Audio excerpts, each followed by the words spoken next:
It's time to get lost in the mid-card. This Bleav in Pro Wrestling property is brought to you by Bet Online, the continued #1 source for all your sports betting needs. Join now and receive your 100% welcome bonus on your first deposit when you use our promo code Bleav. Now, here are Jeremy Bennett and Matt Black on the Bleav Podcast Network.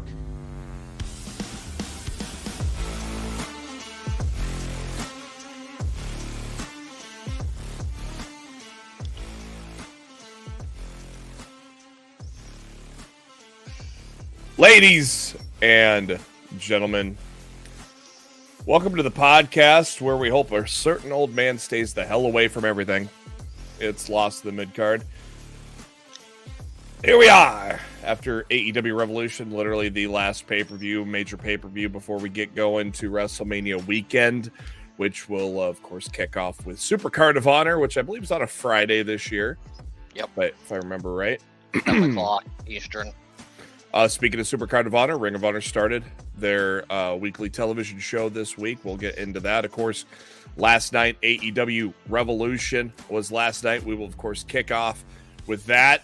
And, of course, as always, we are your official lead-in to Monday Night Raw. Welcome on this 6th of March, our first March show of the year. And if you haven't done so already, go ahead and please hit that subscribe button on Bleav in Pro Wrestling. Also hit the bell of notification. That way you get notified every time we go live. Myself and Matt, of course, every Monday night at 7 Eastern, 6 Central. And Rick and Sid later on in the week as well. And, of course, Rick always has some good interviews and a lot coming up because he's got his press pass for WrestleMania. So we're going to have some good WrestleMania content coming your way within the next month or so.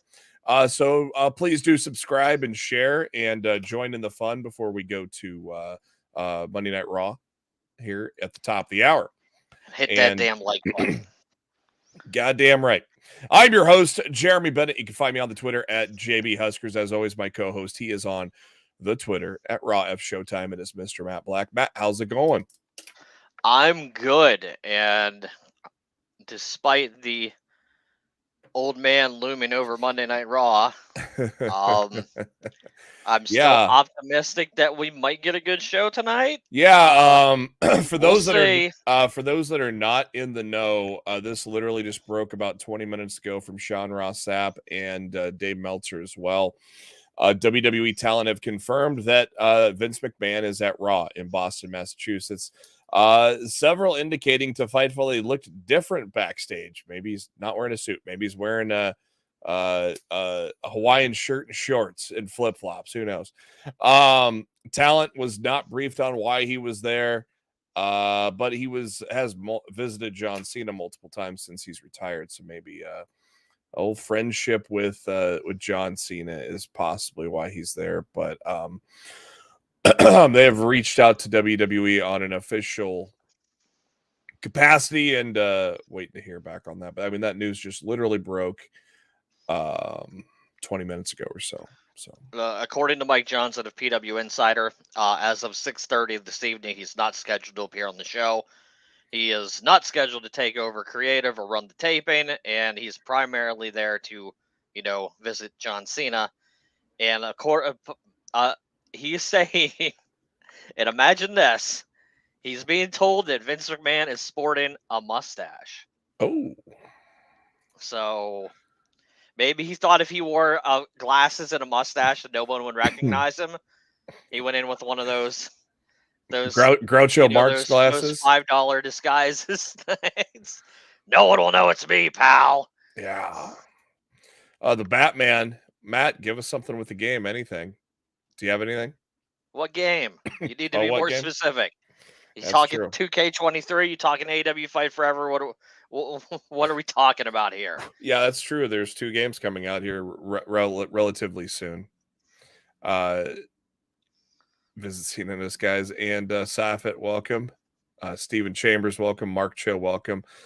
The cast of welcome to everybody. The cast of Merry Misfits that join us every week. We appreciate you. If you listen on the podcast, do join us live. You can get in on the conversation live as we lead you up to Monday Night Raw at the top of the hour. Batman says, "Fight forever." Look, like Tony said last night at the media scrum, the game's done. It's been done for a while. And if it wasn't for their issues with the ESRB, we'd probably already have the game in our hands already. But they had to scale back a lot of the blood and that kind of things to lock in their T rating. And now that that's done, they're right in the middle of 2K hype session. You release the game right now, and you're guaranteeing failure for your game.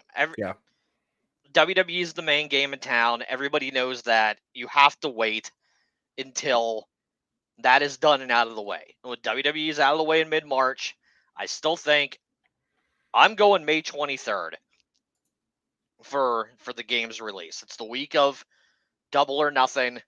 It's far enough out from 2K23 and should give THQ Nordic and AEW plenty of time to market and hype up this game over the next couple of months, which is something, in my opinion, they desperately need to do.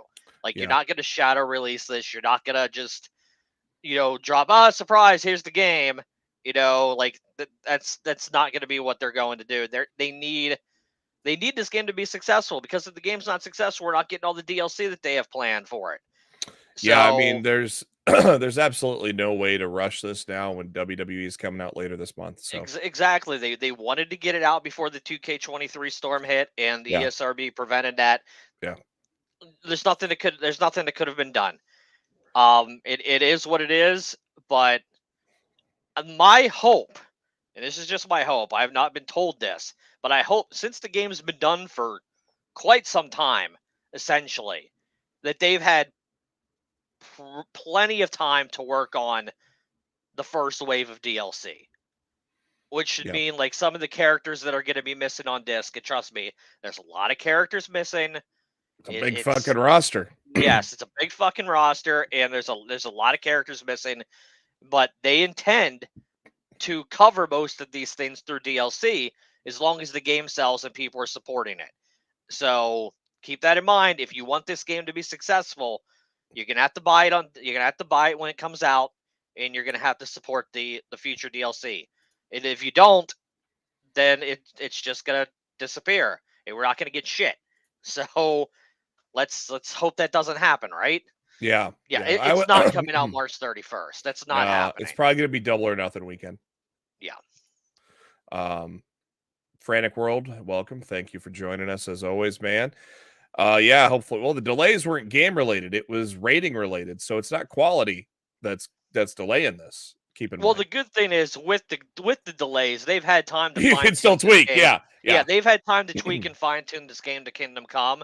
So honestly, it should be, and I'm saying should be because we all know people will find glitches and bugs every released. It should be one of the most polished, glitch-free wrestling games that we've seen release on day one in probably the last decade.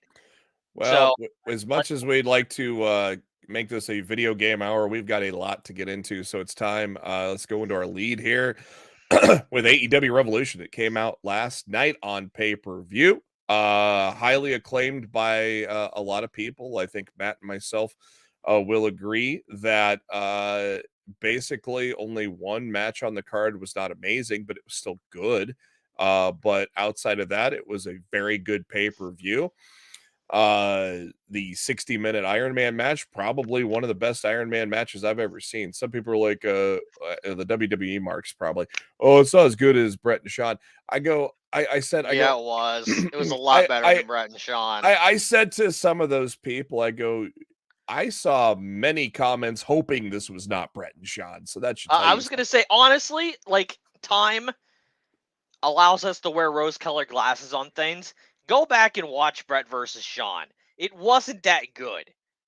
No, it really wasn't. It was a very boring, long. It felt long. This match didn't feel long to me. Yeah. Brett and Sean felt long. We'll get into that at the end here. But first, let's start off with the. I did not watch the kickoff show. I was hungover, so I took a nap.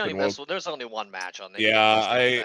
I was gonna watch the 0 hour during work, but then I was like, I gotta watch Ring of Honor yet, so that took precedent.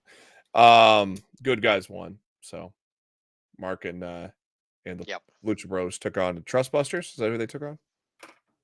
No, it was the varsity athletes and Ari Davari. Oh, okay. Tony Nese and Josh Woods. Anything fun happen on the kickoff show? I saw Renee was hosting with RJ, The so I bet it was probably the entertaining. RJ City interviews in the back were hysterical. Yeah, I There figured was they some would be. very, very good interviews back there that I would say if you want a good laugh, go out of your way to check those out.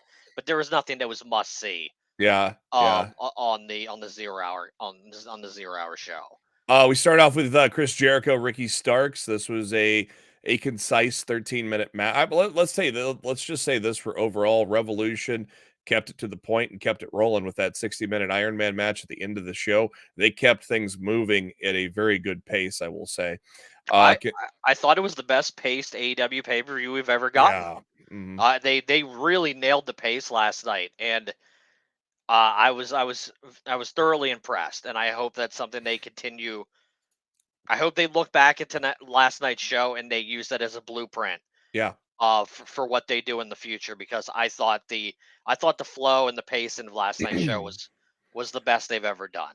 Keep it coming in the chat for matches we haven't got to yet or questions. We'll get to those after we finish our AEW Revolution review. But keep posting your thoughts in the chat, and we'll get to those eventually.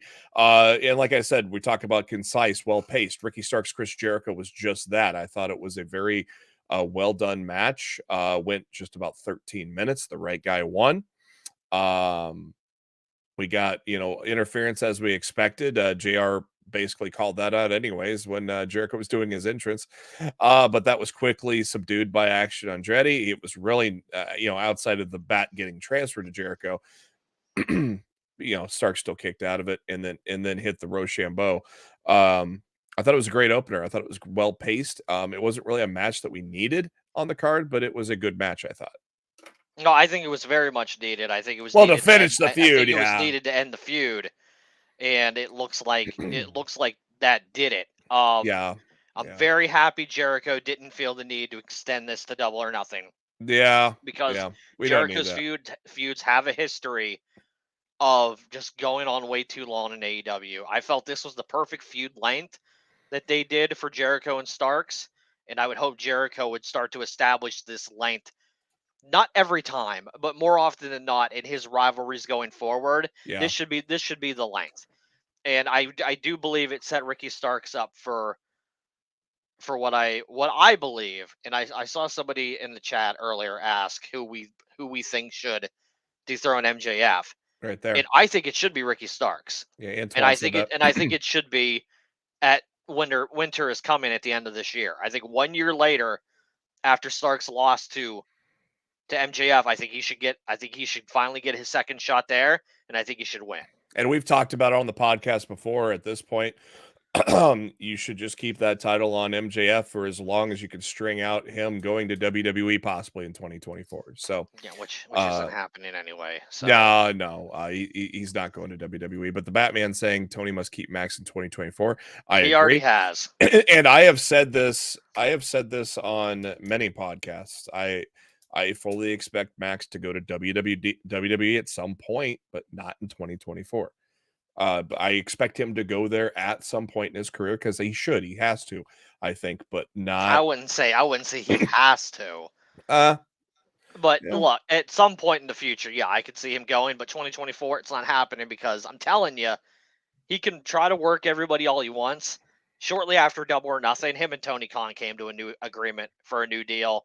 He signed through 2024 with a much bigger contract than he had before, but he's going to continue to work his gimmick that, the bidding war, which honestly, if you've paid attention over the last couple months, he's very much scaled back on that gimmick on both television and in media interviews. Yeah. Like he is not mentioned that nearly as often as he had before.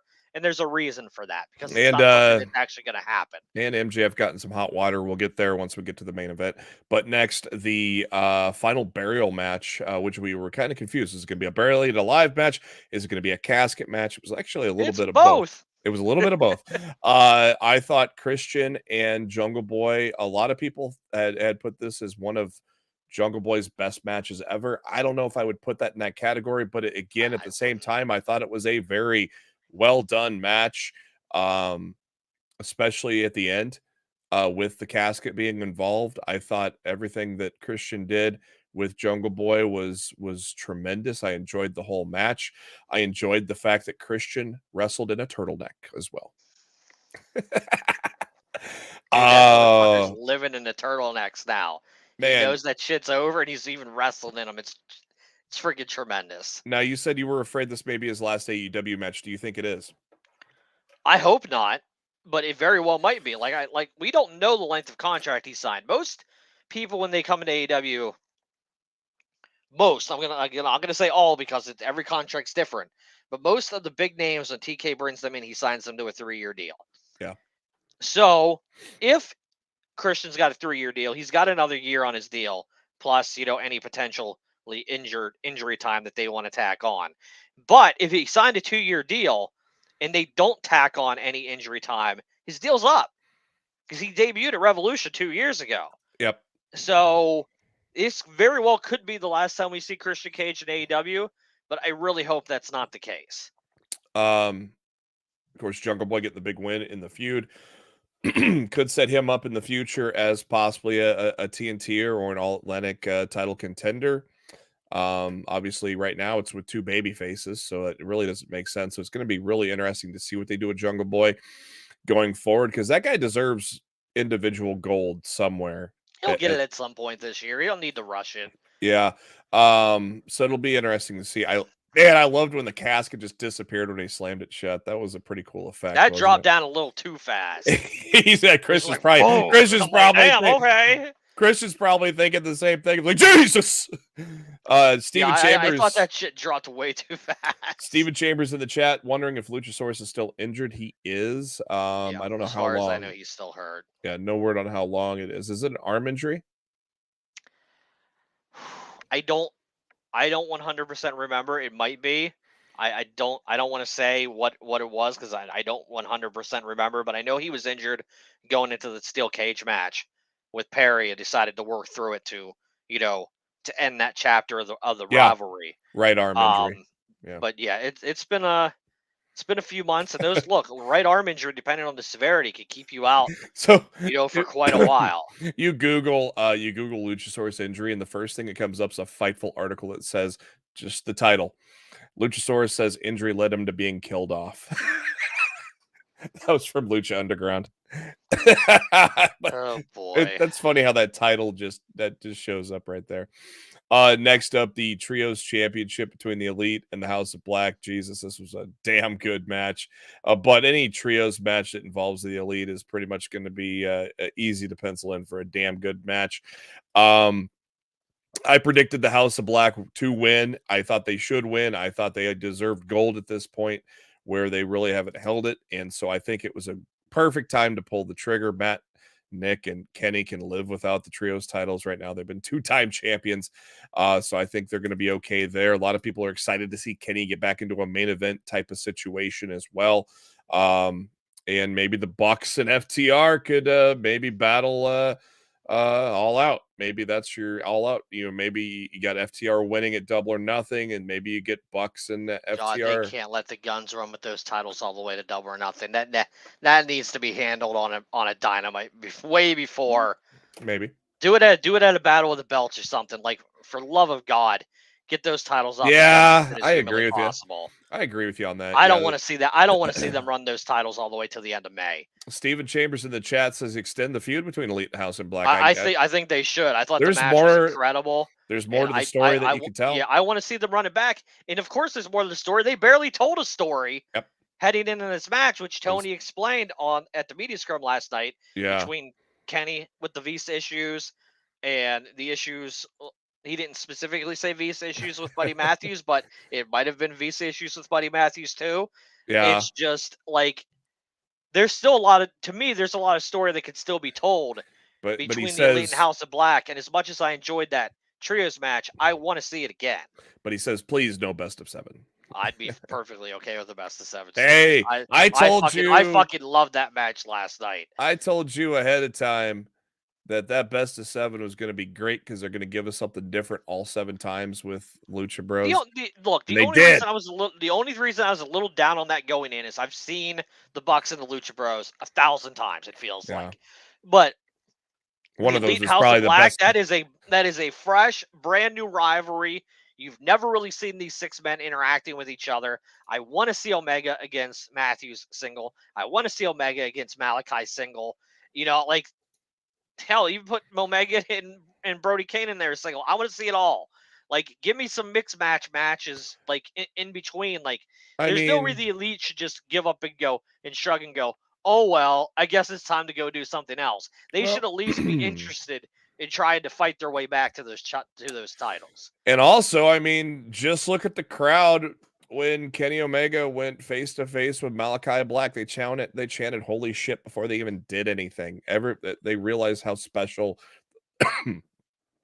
those two wrestlers are, and hence the "Holy shit" chant before they even did anything. So, yeah, it was a tremendous match. I think one of the killer spots was one of the Bucks going up. I think it was Nick going up. I think it was for the Meltzer driver, and Buddy Lee just popped him with a knee. Oh, that was like towards the end of the match. That was insane.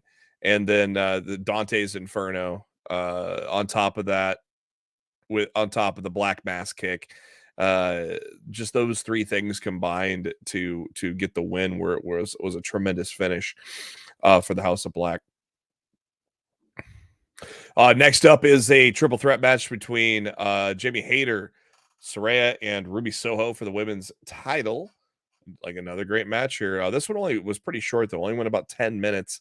With as we predicted, Hayter coming out with the win. But of course, the story here is Ruby Soho now joining the outsiders, so to speak, of the WWE women, Saraya and Toni Storm, which I think was the right call. And hopefully this leads to a Chris Statlander return soon. And obviously a lot of people are saying blood and guts. Matt, do you think it's going in that direction for the women?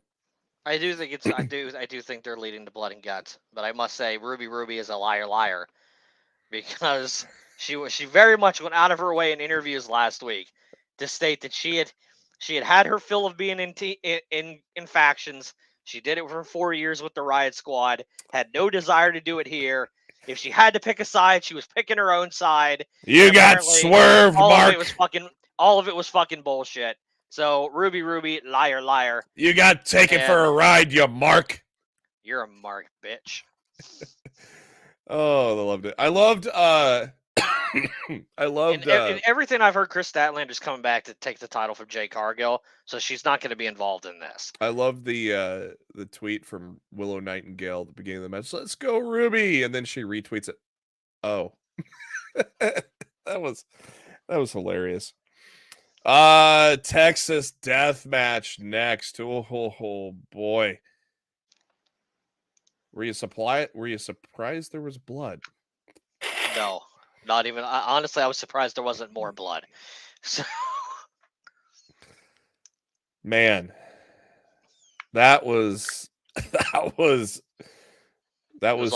That was a trademark Mox death match. If you're a fan of those things, you had to have loved it.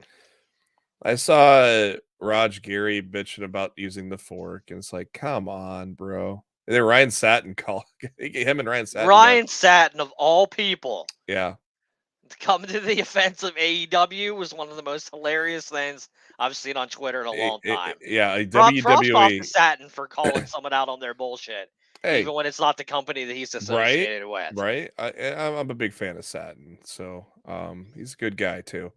That was kind of boy that now. Hangman looked like hamburger meat there at that point, but holy shit. And then just about anything you could do with barbed wire. Then we bring bricks in there. We get a brick sandwich with Hangman's hand, for Christ's sake. And then an ode to Seth Rollins where Moxley does a curb stomp onto the bricks, and it prompts a Rollins entrance theme singing amongst the crowd. I fucking love that. Obviously, he's calling out his good buddy Tyler Black there, and obviously it was great that the crowd picked up on that and started singing the theme for Seth Rollins there. There were it was I mean the end of the match reminded me a lot of of Supercard of Honor, the match you had to leave because you got to meet a couple of great wrestlers, so I didn't blame you for that. But Dallas 7 years ago, Adam Cole and Kyle O'Reilly had a chain match, and so the end of that match reminded me a lot of that match. But man, it was just an insane visual. And on top of all of that, you see Moxley tap out, which is something you don't think you're ever going to see is Moxley tapping out. And man, it was it was insane, wasn't it, man? This is a great match, and like, look, Moxley's Teflon. Like, Mox can take a loss, and it's not going to hurt him in the slightest. Yeah.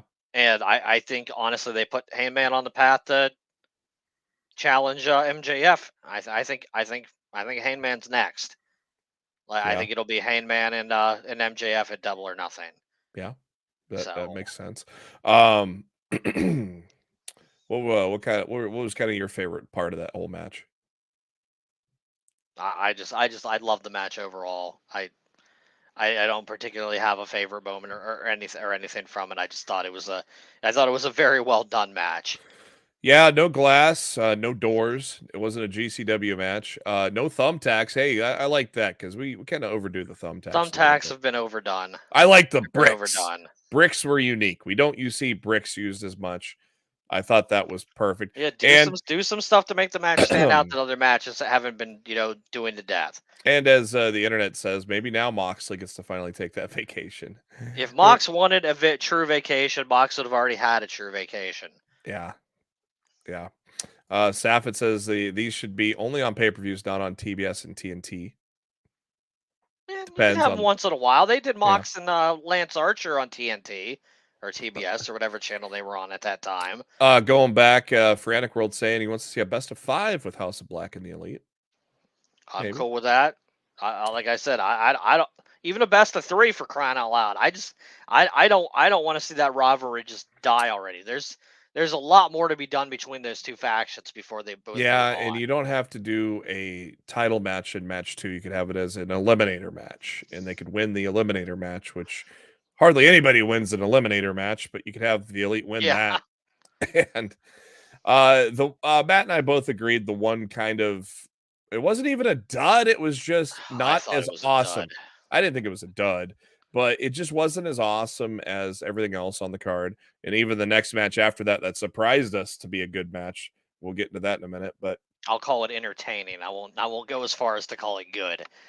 Entertaining, yeah. We enjoyed the tag 4-way. We'll get into that in a minute. But first, for the TNT Championship, Joe and Wardlow only went 10 minutes. As Matt said, Wardlow put that choke on about as snug as John Cena STF. It wasn't good, dude. Yeah.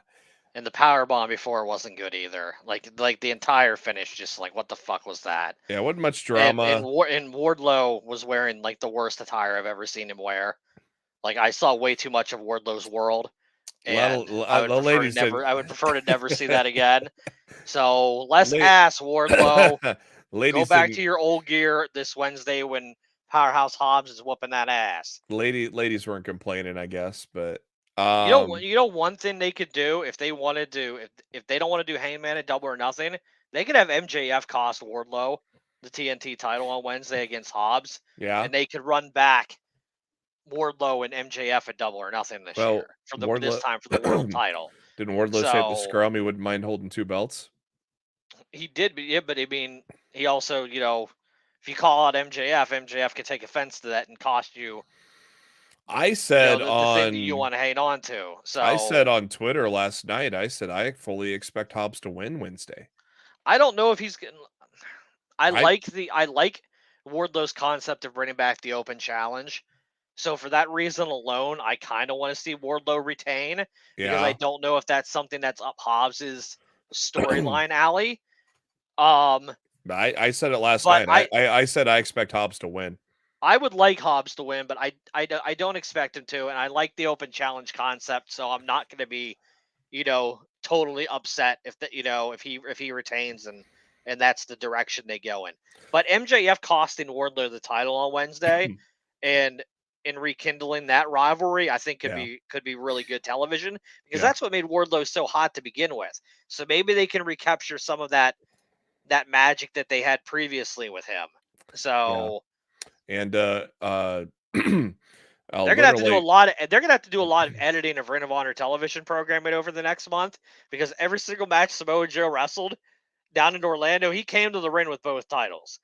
So commentary can speak to that maybe or something. I don't know how you can speak to that.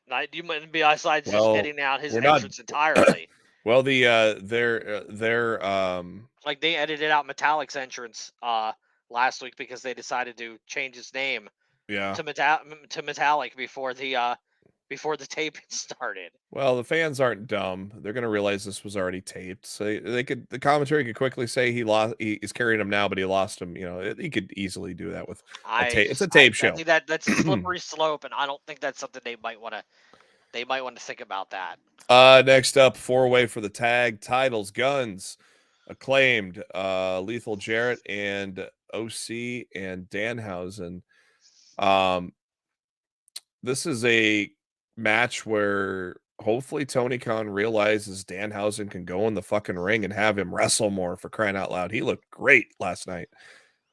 I kind of wanted that. God bless Danhausen, man. I kind of wanted that team to win. The stuff with Satnam Singh was hilarious. It was probably the best stuff they've ever done with Satnam. I thought that was a lot of fun, and I just thought the match overall was more interesting than I thought it was going to be, and of course it was entertaining as well. But it was actually, I thought it was a pretty good match too. But the Guns win. We kind of thought maybe there was a sneaking suspicion they would sneak out with the titles. And of course the bigger story was, well, what happened afterwards? That music we all love, FTR. Top guys back. As Dax says, 2 months off, and it only took 2 minutes to get busted open. But the top guys are back. Big pop for those guys. They went straight for the ring to beat some boys' ass, and of course they signed long-term deals. So hey, there was probably no doubt that they were going to be back at some point. Got to heal up though. They were beat up, man. The battles they had with the Briscoes, and there was some time off that was well deserved for FTR. Hence the losing streak. Hence coming back, and hey, they're going to hold those titles very soon. So I loved it. 60-minute Iron Man match. We're already here. Like I said, a well-paced show. This thing started before a quarter till 11 on the East and a quarter till 10 on the Central Time Zone. This was a really well-paced show. Brian, just a regular entrance, but MJF a pretty cool entrance with some strings and his devil mask. I thought that was a cool entrance. Did you like it, Matt? It was fine. I'm not in love with the whole devil MJF gimmick. I think it's corny as fuck. So I mean, it was just fine. I thought I like the idea of being able to go right into. I don't necessarily hate that idea. Joe just comes down to the timekeeper's table and walks off with the title. I'm the king of television. I could totally see them doing something like that. That would be kind of funny. I wouldn't hate that at all. He's not really the champion, but he's carrying it around. What's this Steven saying here? Funny to me. Doesn't want the crowd to say ass boys anymore. Gets escorted out of the arena. What? The ass boys put notes on all the chairs at ringside. Oh. That essentially said, if you chant ass boys, we're gonna get you escorted out of the arena. It was basically a letter from the ass boys to the AEW audience. It was basically just for heat to make sure that they would chant ass boys at the show later that night. That's all it was. That's funny. Of course, the thing that really got the internet talking into today, even MJF's throwing a drink on a kid. Kid did not look happy. It was reported by Fightful's Will Washington was there. Him and Amanda Huber, Brody's wife, kind of comforted the kid, brought him backstage, got to be his favorite wrestler who happens to be Powerhouse Hobbs. He got to hold the brass ring and everything like that. Gets some free tickets to Dynamite on Wednesday as well in Sacramento. Yeah, but there was a lot of debate on and then it turns out I didn't even know this because I didn't watch the scrum last night, but it was an alcoholic beverage too, which makes it even worse. I know MJF is I don't think there would have been as much heat over it if it would just been if it was just water, a cup of water. Yeah. But if you're throwing tequila or vodka or whatever on like a 12-year-old kid, like you can't do that, man. Like there's heat and then there's fuck no, you can't do that heat. And that's kind of what he did in AEW, clearly making it up to them. They brought the kid backstage. Yeah. The merch thing, meeting his favorite superstars. They gave the family tickets to Dynamite this Wednesday in Sacramento. So like AEW went out of their way to smooth this situation over. Yeah, because Tony even said on the scrum that he had words with MJF about that backstage afterwards, and like that definitely delayed the scrum from starting on time. When you're a good heel, sometimes you take it too far. So sometimes you do take it too far. I mean, hey, a heel stole my beer at a local wrestling show on Friday, but you gave it to him willingly. I kind of did, yeah. There was only like a quarter tank left in it, and then the guy next to me bought me a beer, so I ended up getting a plus 3/4 onto that. And anyways, I got a hand a beer to the Beer City Bruiser while he was wrestling last night. Or on Friday night. So that was a good time. Got to meet Terry Gordy's daughter, Miranda. It was a fun night overall. Got to see hang out with Hernandez a little bit. So it was a fun little. Did he have the wad of cash? No, I forgot to ask him about that too. Should have asked about the wad of cash. He's rocking a killer handlebar mustache too right now. I almost didn't recognize him at first with that thing, but yeah, it was fun. I didn't when you sent me the photo at first. I didn't recognize him either. So yeah, that mustache was kind of thrown off. But yeah, I got to hang out with him and Beer City Bruiser and Miranda Gordy and a lot of the other guys that are regulars at the local promotion on Friday. Had a lot of fun. So that was a lot of fun this weekend. And yeah, like I said, I had a beer stolen from me, but it was almost empty anyway. So, but yeah, so again, it's just a heel taking it too far because we know MJF's doing his best to be the best heel in the world. Another funny thing, as MJF's kind of killing time on the outside. Funny line. Oh, is this going to cost me a star, Dave? I actually popped Taz when he said it too. That was kind of funny. But overall, for people who care about star ratings, it was. Yeah, it annoyed people. I don't give a flying fuck about star ratings. I think it's some of the silliest.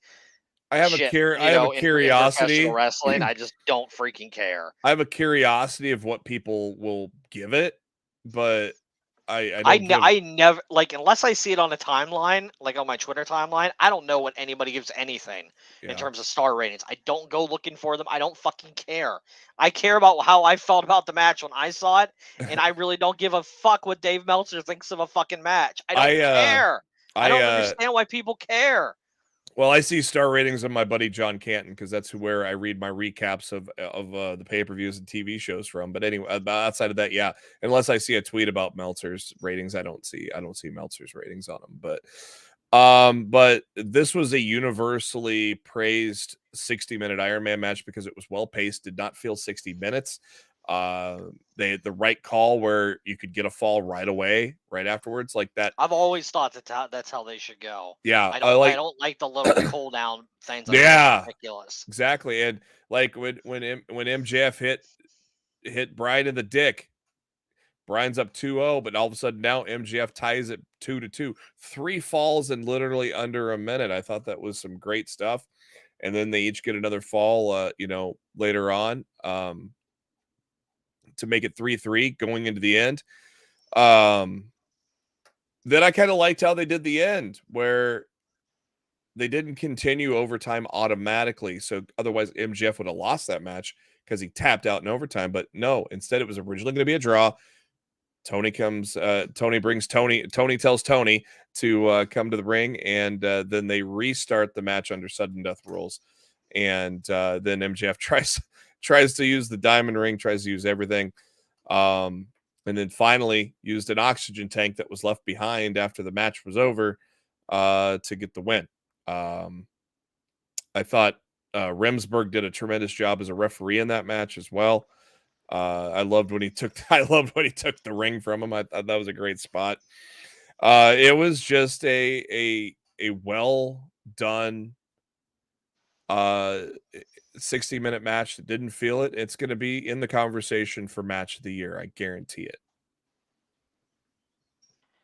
I don't think it tops Omega and Ospreay, but I think it could easily be AEW's match of the year. And last night I said it was probably one of the best Iron Man matches I've ever seen.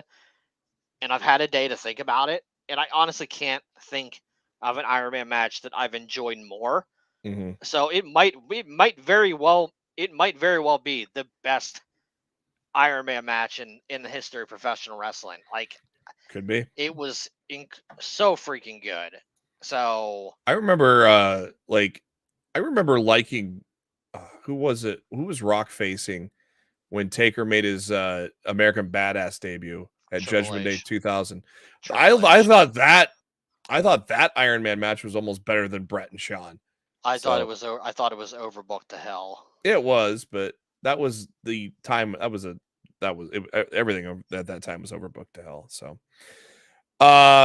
shut up. I liked. I gave the pay-per-view an 8.5 out of 10. If we're giving it a 10 rating. If you guys, I really don't want to give it a rating because I just ranted about star ratings. But I thought it was a very good show, and I thought, like I said last week on this show, I thought on paper the card looked awesome.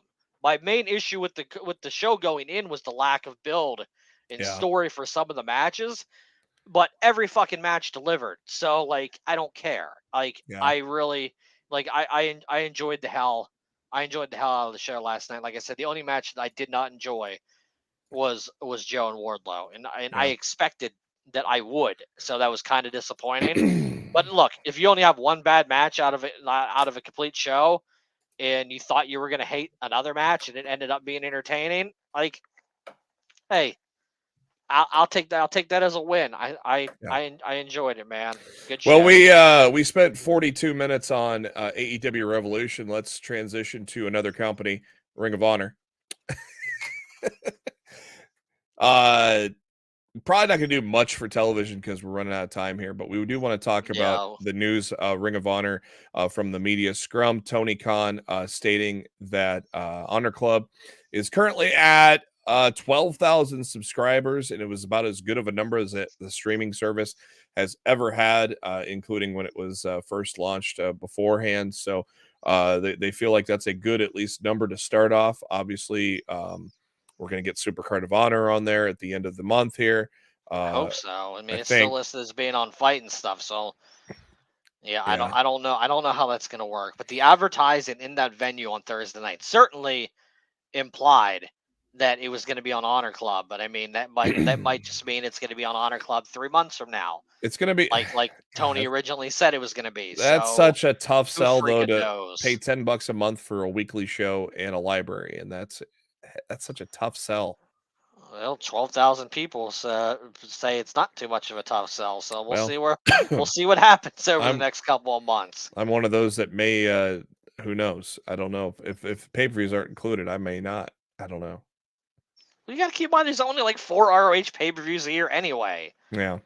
So I mean, it's not like you're getting monthly shit like you're getting on Peacock or anything.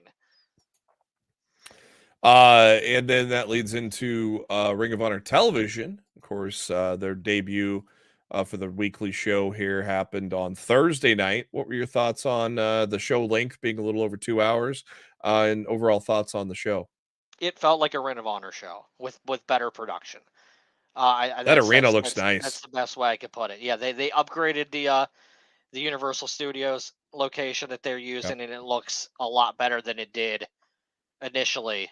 Their dark tapings and stuff they do. Exactly. Yeah, no, I think it looks good. I enjoyed the hell out of it. Looking forward to Thursday, and we'll see what goes from there. Of course, let's kick things off. Mark Briscoe, what a great way to do that. He took on Slim J. the infantry with Charlie Bravo and Sean Dean took out the Kingdom. Great match between Zack Sabre Jr. and Blake Christian for the New Japan TV title. Good to see Christopher Daniels wrestling again. He got the win over Rohit Raju.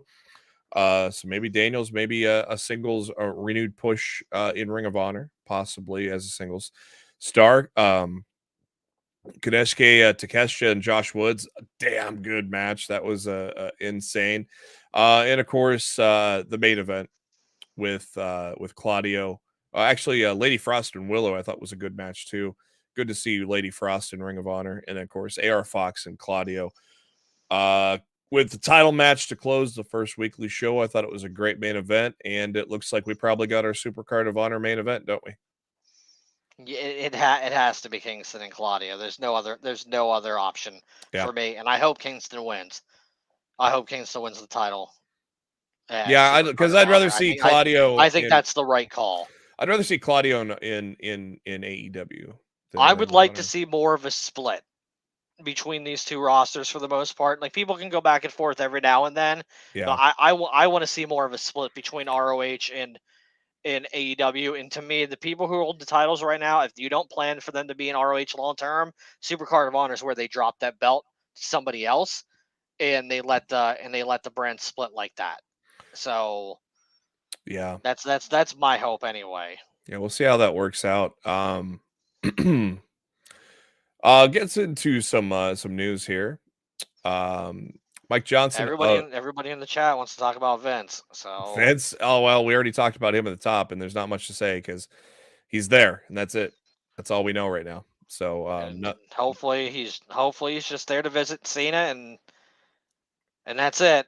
Because look, everybody wants to say what they want. But look, if you haven't seen some of Vince's fingerprints on the WWE product over the last couple months since he's returned to the company, you're kidding yourself.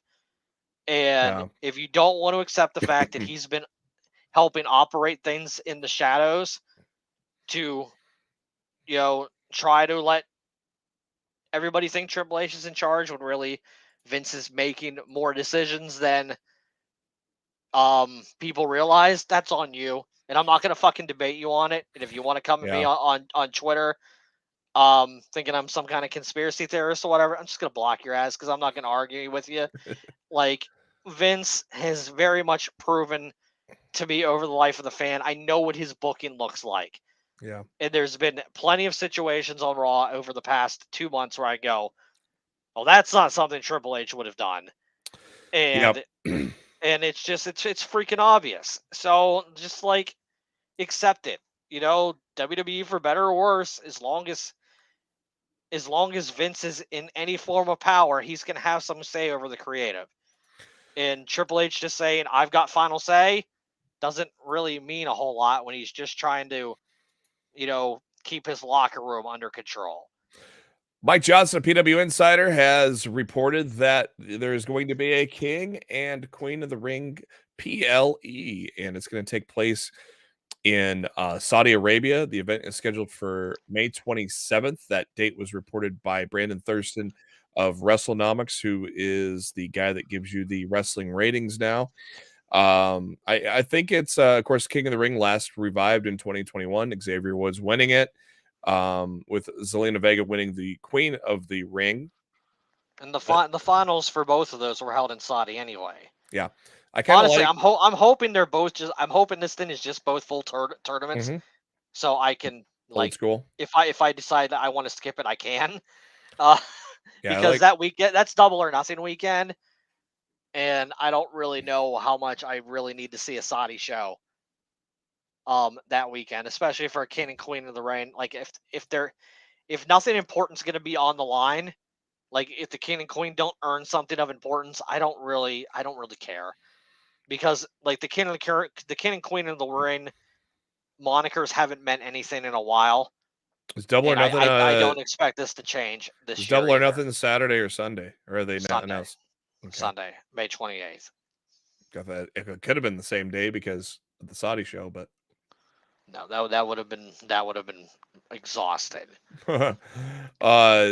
Seth Rollins, of course, being a well-known now for his fashion, was recently asked in an interview with Sean Ross Sapp of Fightful, asked him for his Mount Rushmore of fashion in pro wrestling, and he gave Ric Flair number 1, Macho Man, or he says Macho Man is number 1, Jesse Ventura, Superstar Billy Graham, and Gorgeous George.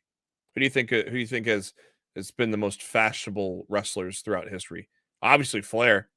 I mean, between the robes and the suits, that's definitely one up there. No, I like Rollins picks. Ventura wore some wild shit. maybe Superstar Billy Graham could have been a name. Yeah, he did mention Billy Graham. He did. Okay. Yeah, he did. Billy Graham. Yeah. Oh, I missed that. Yeah, Billy Graham. He did mention, then Gorgeous George. So Jesse Ventura is a good pick. Savage is a good pick. Yeah. I mean, they're just. Yeah, I mean, I think for calling that on the fly, I think Rollins did a hell of a job. Yeah, exactly. Savage make you want to check your TV back when you had the knobs on your TV. Is this color set right? I think one of the most crazy fashion people wasn't really an active competitor, Jimmy Hart. Yeah, exactly. I thought Jimmy Hart had some crazy fashion sense throughout his wrestling career as a manager. Exactly. Yeah, that was good for being on the fly. I totally agree. We got some Mercedes Moné, however you say it. We got some news. We got some news here after capturing the IWGP Women's Championship from Kairi at Battle in the Valley. She has been confirmed that she will be in Tokyo April 8th for Sakura Genesis. And it sounds like AZM is going to be challenging her for the title, who is the high-speed champion right now in Stardom. I fully don't expect a title change here, Matt, but I don't either. How long do you think Monet, how long do you think she's going to hold the title? I think she holds the title as long as New Japan can afford for her to hold the title. I think she's bringing too much attention to New Japan and their blossoming women's division right now. Like, until they can't afford her anymore, I would have her hold it for as long as humanly possible. I would assume she helped bring some buys into that world there. Yeah. Like I said, we're running short on time. We had Raw was okay. It was better than we expected, I guess you could say. Cody Rhodes and Gable with a good match there. But I want to talk about SmackDown. What were your thoughts on the face-to-face with Cody and Roman Reigns? I thought it was good. I'm really hyped for that match. It's easily my most hyped match for the show at WrestleMania. It's not even close. This is the most hyped I've been about a WrestleMania main event since WrestleMania 30. So I'm hoping this is gonna be a big one. And then, of course, coming out of Raw, obviously they're progressing with the Otis and the Maximum Male models. There is now word that they're looking to push Chad Gable as a serious single star. Obviously, in the Triple H regime, he's had a lot of high-profile matches, not winning many of them. But could you see him being maybe a U.S. champ this year?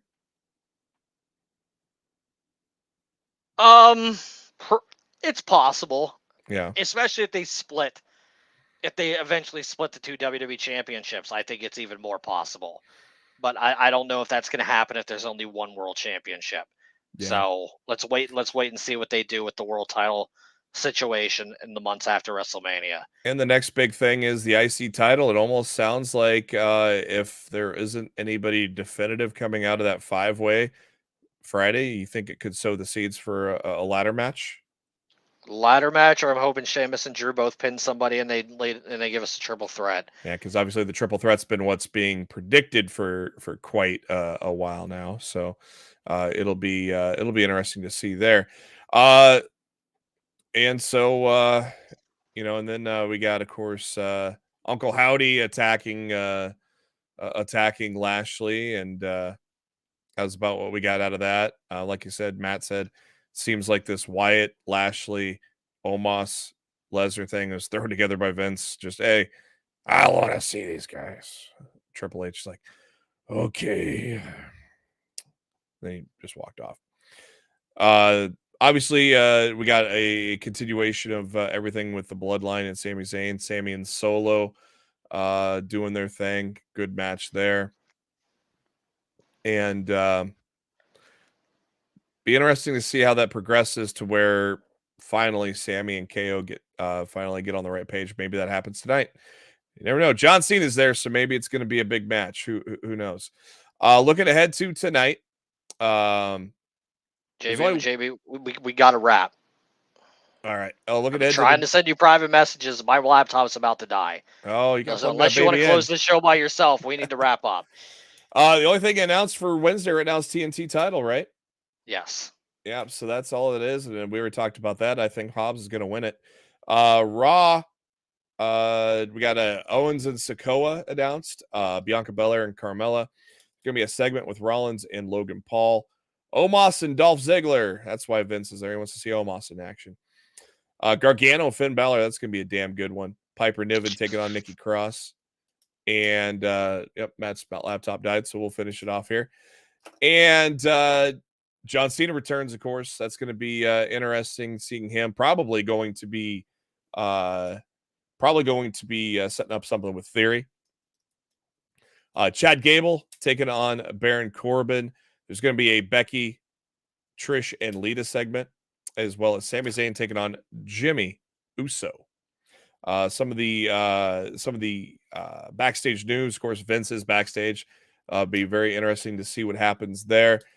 There is going to be Jimmy Uso and Solo Sikoa going to be ringside for each other's matches.